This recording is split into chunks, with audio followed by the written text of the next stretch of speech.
Now, some of you will not realize the importance of what we're about to do today when it comes to your golf swing. It's unbelievably vital we get this element right, otherwise the whole swing can go a little bit kaput. So we need to make sure we do this little element right, and it'll make things a lot easier for you. Before we start, please don't forget, sign up now. If you want a lesson with me, join the waiting list now, ASAP.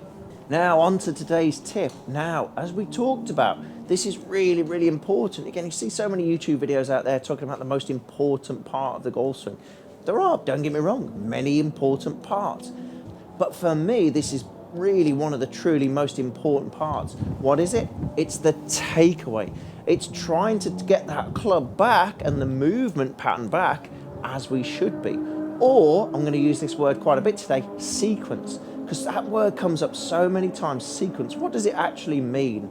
Well, again, it's the sequence, it's the chain of events and chain of movement that constitute the backswing and the downswing. And if we can get the sequencing right, that's when it feels so good. It feels effortless, it feels easy.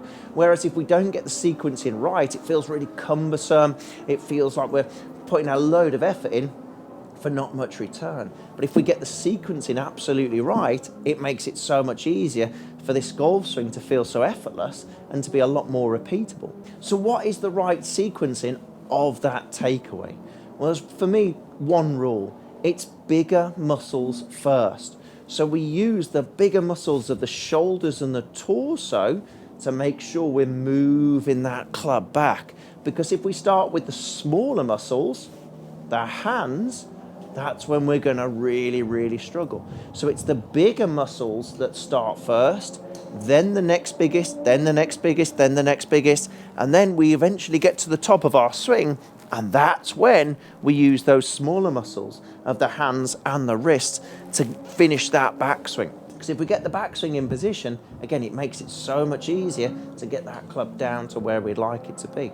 So when it comes to sequencing, this golden rule here is you've got to make sure you're using your bigger muscles first to take that club away, because it just ain't going to make us very consistent if we're using those smaller muscles to begin with. So remember, bigger muscles first for more repeatability, more stability, and less effort, and